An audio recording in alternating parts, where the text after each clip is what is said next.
출애굽기 36장. 부살렐과 오홀리압을 비롯하여 주께서 제간과 슬기를 주시어 성소에서 쓸 갖가지 물건을 만들 줄 아는 사람들은 주께서 명령하신 것들을 그대로 만들어내야 합니다. 모세가 부살렐과 오홀리압을 비롯하여 주께서 제간을 주신 사람들을 불러 모으자 갖가지 물건을 만드는데 솜씨가 뛰어난 사람들이 기꺼이 일을 하겠다고 모두 나섰다. 그들은 모세에게서 온갖 예물들을 건네받았다. 그 예물들은 이스라엘 백성들이 성소의 비품들을 만드는 데 쓰도록 주께 바친 물품들이었다. 이스라엘 백성들은 아침마다 즐거운 마음으로 모세에게 예물을 가져왔다. 성소의 온갖 일을 하는 기술자들이 하던 일을 멈추고 모두 모세에게로 왔다. 그들이 모세에게 말했다. 사람들이 예물을 너무 많이 가져옵니다. 주께서 명령하신 것들을 만드는데 필요한 것보다 훨씬 많이 가져옵니다. 그러자 모세가 명령을 내려 진중에 널리 선포했다. 남자든 여자든 이제는 더 이상 성소에 필요한 예물을 가져오지 마십시오. 그제야 사람들은 예물 바치기를 그쳤다. 사람들이 가져온 물품들이 넉넉하여 성소를 짓는 모든 일에 쓰고도 남았다. 성소의 일을 하는 기술자들 가운데 솜씨가 뛰어난 이들은 성막을 만들었다. 그들은 가늘게 꼰 모시실, 청색실, 자주색실, 홍색실로 그룹 무늬를 정교하게 수놓아가며 1010폭을 짰다. 1001폭의 길이가 28규빗, 너비가 4규빗 되도록 10폭 천들을 모두 똑같게 짜서 5폭을 옆으로 나란히 잇고 또 다른 5폭도 마찬가지로 옆으로 나란히 잇대어 놓은 다음 나란히 잇대어 놓은 큰 폭의 한쪽 가장자리에 청색 헝겊으로 만든 고리를 붙이고 다른 폭 한쪽 가장자리에도 청색 헝겊으로 만든 고리를 붙였다. 이렇게 한쪽 폭의 끝에 만들어 붙인 고리가 50개였고 다른 한 폭 끝에 만들어 붙인 고리도 50개였다. 그 고리들은 두 천을 서로 맞걸었다.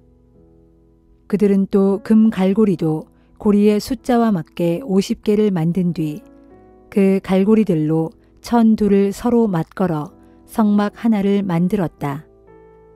이어서 솜씨가 뛰어난 기술자들은 성막 위를 덮어 씌울 천막을 염소털로 짠 천으로 만들었다. 그 천은 11폭이었다. 그 천의 한 폭 길이는 30규빗, 너비는 4규빗으로 11폭의 길이와 너비를 모두 똑같이 만들었다. 그런 뒤 그들은 11폭 가운데서 우선 5폭을 옆으로 나란히 잇고 나머지 6폭도 마찬가지로 옆으로 나란히 잇대 놓았다. 또 그들은 잇대 놓은 천의 제일 가장자리에 고리 50개를 만들어 달았고 그 다음 천의 가장자리에도 고리 50개를 만들어 달았다. 또 그들은 노스의 갈고리 50개를 만들어 그것들로 두 천막을 서로 맞걸었다. 그래서 두 천막을 하나의 천막으로 만들었다. 그런 다음에 그들은 붉은 물을 들인 수량 가죽으로 천막 덮개를 만들어 씌우고 또 그 천막 덮개 위에 오소리 가죽으로 윗덮개를 만들어 다시 씌웠다. 솜씨가 뛰어난 기술자들은 또 아카시아 나무로 성막을 세울 널빤지를 만들었다. 각 널빤지는 길이가 10규빗, 너비가 1규빗 반이었다. 그들은 각 널빤지마다 촉꽂이를 2개씩 만들어 그것을 서로 잇대 세웠다. 성막을 세울 널빤지들은 모두 이런 식으로 만들었다. 또 그들은 성막의 남쪽에 세울 널빤지 20개를 만들었다. 그들은 20개의 널빤지 아래를 받쳐줄 밑받침 40개를 은으로 만들었다. 20개의 널빤지 하나마다 밑에 붙일 촉꽂이가 2개씩이므로 그 밑받침도 널빤지 하나마다 2개씩 모두 40개를 만든 것이다. 또 그들은 북쪽을 향한 성막의 다른 면에도 널빤지 20개를 만들어 세웠다. 널빤지 하나마다 2개씩 모두 40개의 밑받침을 은으로 만들어 널빤지를 받쳤다. 그들은 성막 뒤편인 서쪽에는 널빤지 6개를 만들어 세웠다. 그리고 성막 뒤편의 2 모퉁이에는 널빤지 2개를 만들어 세웠다. 그들은 널빤지들을 아래쪽부터 첫 고리에 이르기까지 겹으로 세워 올렸고 2 모퉁이를 모두 똑같이 했다. 그 널빤지들은 모두 8개였다. 또 그들은 널빤지 하나에 은으로 만든 밑받침 2개씩 모두 16개를 만들어 각 널빤지들의 밑을 받쳤다. 이렇게 널빤지들과 밑받침들을 모두 만든 뒤 그들은 아카시아 나무로 성막 한쪽 옆면에 댈 가로대를 5개 만들었다. 이 가로대들은 성막 옆면에 세워놓은 널빤지들을 튼튼하게 고정시키기 위한 것이었다.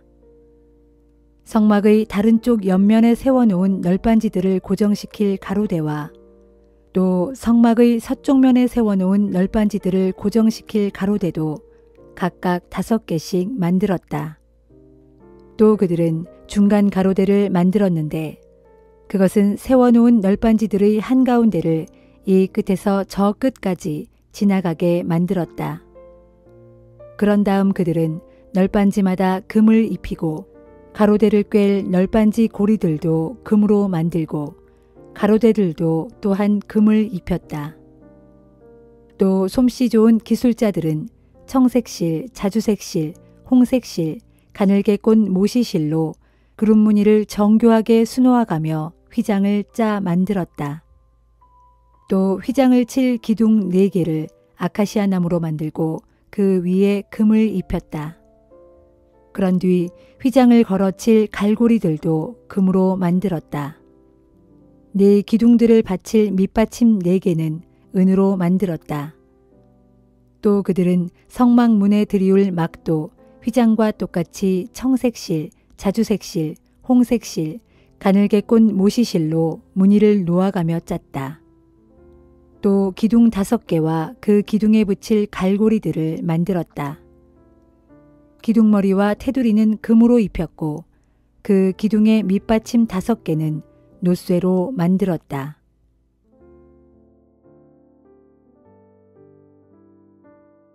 요한복음 15장. 나는 참 포도나무요 내 아버지는 농부시다. 농부이신 내 아버지께서는 내게 붙어 있으면서도 열매를 맺지 못하는 가지는 모두 잘라내시고 열매를 맺는 가지는 손질하셔서 더 많은 열매를 맺게 하신다. 내가 너희에게 해준 말로 인하여 너희는 이미 깨끗하게 다듬어졌다. 내 안에 머물러 있어라. 그리하면 나도 너희 안에 머물러 있겠다. 어떤 가지도 포도나무에 붙어 있지 않으면 열매를 맺을 수 없듯이 너희도 나를 떠나서는 아무런 열매도 맺을 수 없다. 나는 포도나무요 너희는 가지다. 그러므로 누구든지 그가 내 안에 살고 또 내가 그 안에 살면 그는 많은 열매를 맺게 될 것이다. 너희가 나를 떠나서는 아무것도 할 수 없다. 누구든지 나를 떠나면 그는 마치 잘려나간 가지처럼 이내에 시들어버린다. 그런 가지들은 사람들의 손에 모아져서 불에 태워지게 될 뿐이다. 너희가 내 안에 살고 또 내 말이 너희 안에 살게 되면 너희가 무엇을 구하든지 그대로 다 이루어질 것이다. 너희가 풍성한 열매를 맺어 내 제자인 것을 나타내면 그것은 내 아버지를 영광스럽게 하는 일이 된다. 내 아버지께서 나를 사랑하셨듯이 나도 너희를 사랑하였다. 그러므로 너희는 내 사랑 안에서 살아가도록 하여라. 너희가 내 계명을 지키면 그것이 바로 너희가 내 사랑 안에서 살아가는 것이다. 그것은 마치 내가 내 아버지의 말씀을 지킴으로써 그분의 사랑 안에 살고 있는 것과 같다. 내가 너희에게 이런 말을 하는 것은 내 기쁨이 너희 안에 있게 하여 너희 기쁨을 충만하게 하려는 것이다. 내 계명은 이것이다. 곧 내가 너희를 사랑한 것 같이 너희도 서로 사랑하여라. 사람이 친구를 위하여 자기 목숨을 내어놓는 것보다 더 큰 사랑은 없다. 내가 너희에게 명한 내 계명을 너희가 지키면 너희는 내 친구다. 이제부터 나는 너희를 종이라고 부르지 않겠다. 주인이 종들에게는 비밀을 털어놓지 않기 때문이다. 그러나 이제 내가 너희를 친구라고 부르는 것은 내가 내 아버지께 들은 모든 것을 너희에게 다 알려주었기 때문이다. 명심하여라. 너희가 나를 택한 것이 아니라 내가 너희를 택하여 세웠다. 그 이유는 너희로 하여금 세상에 나가 열매를 맺게 하고 그 열매가 항상 남아있게 하려는 것이다. 그렇게 되면 너희가 내 이름으로 내 아버지께 구하는 것은 무엇이든지 내 아버지께서 너희에게 다 주실 것이다. 내가 너희에게 명하는 계명은 이것이다. 너희는 서로 사랑하여라. 세상이 너희를 미워하거든 너희보다 먼저 나를 미워했다는 것을 명심하여라. 만일 너희가 세상에 속해 있다면 세상이 너희를 자기 것으로 여겨 너희를 사랑했을 것이다. 그러나 너희는 세상에 속한 자들이 아니다. 도리어 내가 너희를 세상에서 가려 택하였으므로 세상이 그토록 너희를 미워하는 것이다. 내가 너희에게 종이 그의 주인보다 높지 못하다라고 한 말을 기억하여라. 그러므로 나를 핍박한 사람이라면 너희도 역시 핍박할 것이고 내 가르침을 따른 사람이라면 너희 가르침도 역시 따를 것이다. 세상 사람들은 너희가 내 이름을 믿는다는 이유로 너희를 그런 식으로 핍박할 것이다. 그것은 그들이 나를 이 땅에 보내신 분을 전혀 알지 못하기 때문이다. 만일 내가 이 땅에 와서 그들에게 사실을 일러주지 않았더라면 그들은 죄가 없었을 것이다. 하지만 이제 내가 와서 일러주었으므로 그들은 자기들의 죄에 대해서 변명할 수 없게 되었다. 누구든지 나를 미워하면 내 아버지도 미워하는 것이다. 만일 내가 그들 앞에서 아무도 행하지 못했던 일들을 나도 행하지 않았더라면 그들은 죄가 없었을 것이다. 그러나 이제 그들은 내가 행한 많은 기적들을 보고서도 여전히 나와 내 아버지를 미워하였다. 이렇게 된 것은 그들이 까닭없이 나를 미워하였다라고 예언된 성경 말씀을 이루기 위함이다. 그러나 돕는 분, 곧 내 아버지께로부터 나오는 진리의 영을 내가 너희에게 보내면 그분이 와서 나를 위해 증언해 줄 것이다. 그리고 너희도 처음부터 나와 함께 있었으므로 나의 증인들이 될 것이다.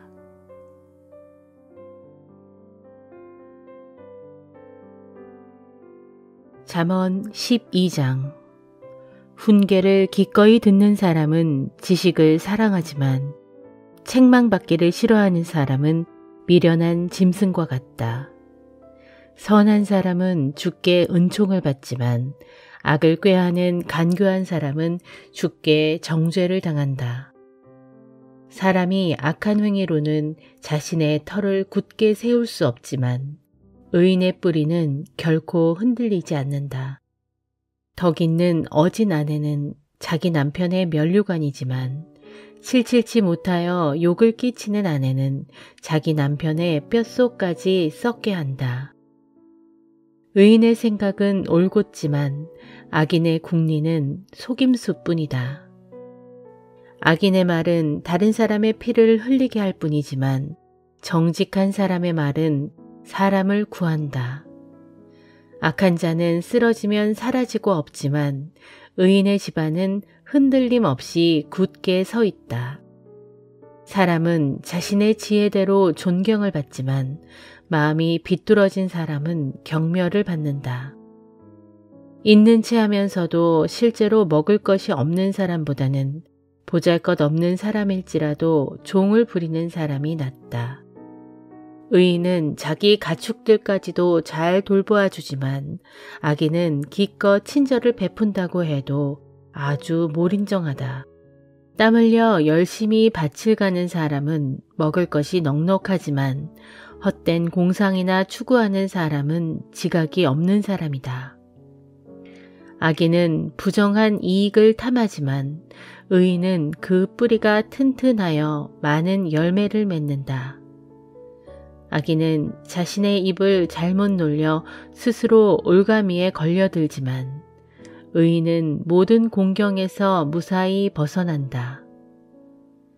사람은 자기 손으로 일한 만큼 그 대가를 보상받는 것과 마찬가지로 자기 입으로 무슨 말을 했느냐에 따라 그 열매를 거둔다. 미련한 자는 자기 길이 옳다고 마냥 우기지만 현명한 자는 다른 사람의 충고에 바짝 귀를 기울인다. 미련한 자는 당장의 분노를 쉽게 드러내지만 현명한 자는 모욕을 당해도 잘 참는다. 진실한 사람은 거짓 없이 정직한 증언을 하지만 거짓된 사람은 거짓 증언을 한다. 함부로 내뱉는 말은 상처를 입히는 날카로운 비수와 같지만 지혜로운 사람의 혀는 다른 사람의 아픈 데를 낫게 해주는 좋은 약과 같다. 진실한 말은 영원토록 남지만 거짓된 말은 오래가지 못하고 한순간만 통할 뿐이다. 악을 꾀하는 사람의 마음속에는 속임수가 잔뜩 들어있지만 평화를 도모하는 사람의 마음속에는 기쁨이 가득 넘친다. 의인은 아무런 해도 입지 않지만 악인에게는 고통과 재난이 항상 따라다닌다. 주께서는 거짓말하는 입술을 아주 싫어하시고 진실하게 살아가는 사람을 무척 기뻐하신다. 슬기로운 사람은 지식을 마음속에 간직하고 드러내지 않지만 어리석은 사람은 자기 마음속의 어리석음을 널리 알리고 다닌다. 부지런한 사람의 손은 남을 다스리게 되지만 게으른 사람은 언제나 남의 불임만 받게 될 뿐이다. 마음속의 근심과 걱정은 사람을 침울하게 만들어 가라앉게 하지만 친절한 말은 사람을 기쁘게 하여 살아갈 용기를 북돋운다. 의인은 자기 이웃을 올바른 길로 인도하지만 악인은 자기 이웃을 나쁜 길로 이끈다. 게으른 사람은 사냥해 놓은 짐승마저도 불에 구우려 하지 않지만 부지런한 사람은 언제든지 손에 귀한 재물을 얻는다. 의인이 걷는 의의 길에는 생명이 있어서 그 길로 따라가면 죽음이 없다.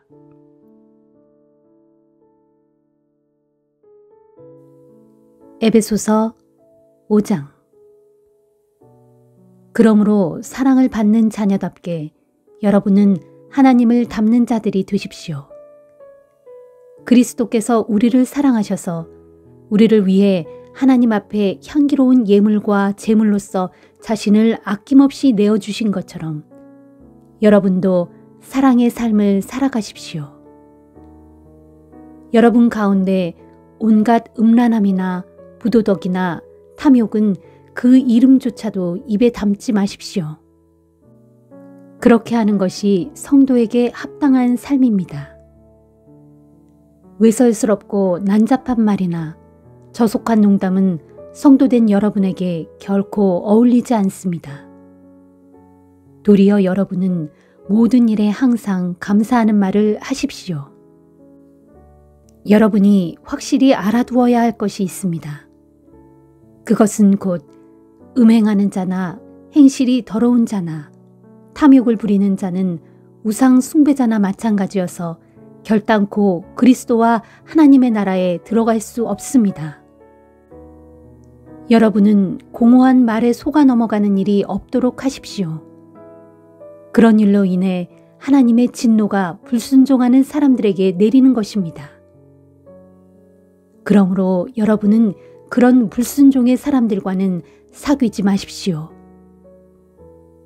여러분이 전에는 어둠이었지만 지금은 주 안에서 빛입니다. 그러므로 빛의 자녀답게 사십시오. 빛된 자녀의 삶은 모쪼록 선하고 의롭고 진실하게 살아가는 것입니다. 그리고 여러분은 하나님을 기쁘시게 하는 일이 무엇인지를 부지런히 찾으십시오. 여러분은 아무런 빛의 열매도 거둘 수 없는 악한 행위에 절대로 끼어들지 마시고 도리어 그런 일을 폭로하고 책망하십시오. 하나님께 불순종하는 자들이 은밀히 행하는 일은 차마 입에 담기에도 부끄러운 것들입니다. 그러나 빛이 비추면 그런 모든 악한 행위들이 환히 드러납니다. 그렇습니다. 빛은 모든 것을 밝혀줍니다. 그러므로 성경에 기록되기를 잠자는 자들아 깨어나라.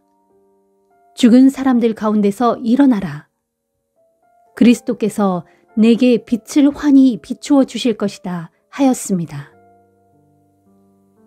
그러므로 여러분은 어떻게 살아가야 할지를 주의 깊게 살펴 어리석은 사람처럼 살아가지 말고 지혜로운 사람처럼 살아가십시오. 부디 세월을 아끼도록 하십시오. 때가 악합니다. 그러니 어리석은 자가 되지 말고 주의 뜻이 무엇인지 잘 분별하도록 하십시오. 술에 취해 살지 마십시오. 그 길은 방탕의 길입니다. 오직 성령으로 충만해지십시오. 시와 찬송과 거룩한 노래를 부르고 마음속에서 우러난 노래를 주께 불러드리십시오. 모든 일에 항상 우리 주 예수 그리스도의 이름으로 하나님 아버지께 감사를 드리십시오. 그리스도를 경외하는 마음으로 서로에게 순종하십시오. 아내들이여 남편에게 순종하기를 주께 순종하듯 하십시오. 그리스도께서 교회의 머리이듯이 남편은 아내의 머리이기 때문입니다. 교회는 그리스도의 몸이며 그리스도는 자기 몸인 교회의 구주이십니다. 그러므로 아내는 교회가 그리스도께 순종하듯이 모든 일에 남편에게 순종해야 합니다. 남편들이여 아내 사랑하기를 그리스도께서 교회를 사랑하셔서 교회를 위해 자신을 온전히 내어주심 같이 하십시오. 그리스도께서 그렇게 하신 것은 교회를 물로 씻고 말씀으로 깨끗하게 하여 거룩하게 하기 위함이었고 또 교회로 하여금 한 점의 티나 주름이나 그와 같은 결점이 없이 거룩하고 흠없는 영광스러운 모습으로 자기 앞에 온전히 서게 하기 위함입니다. 이와 마찬가지로 남편도 자기 아내를 자신의 몸인 양 사랑해야 합니다. 자기 아내를 사랑하는 것은 곧 자기 자신을 사랑하는 것입니다. 자기 몸을 미워하는 사람은 아무도 없습니다. 그리스도께서 교회를 위해 그렇게 하시듯 누구나 자기 몸을 먹여주고 돌보아 줍니다. 우리는 모두 그리스도의 몸에 딸려 있는 지체들입니다. 이러므로 남자는 자기 부모를 떠나 아내와 결합하여 둘이 한 몸이 되는 것입니다. 여기에는 깊은 비밀이 담겨 있습니다. 지금 나는 그리스도와 교회를 두고 이 말을 하고 있습니다. 그러므로 여러분은 각각 자기 아내 사랑하기를 자신의 몸을 사랑하듯 하고 아내도 주께 하듯 자기 남편을 존경하십시오.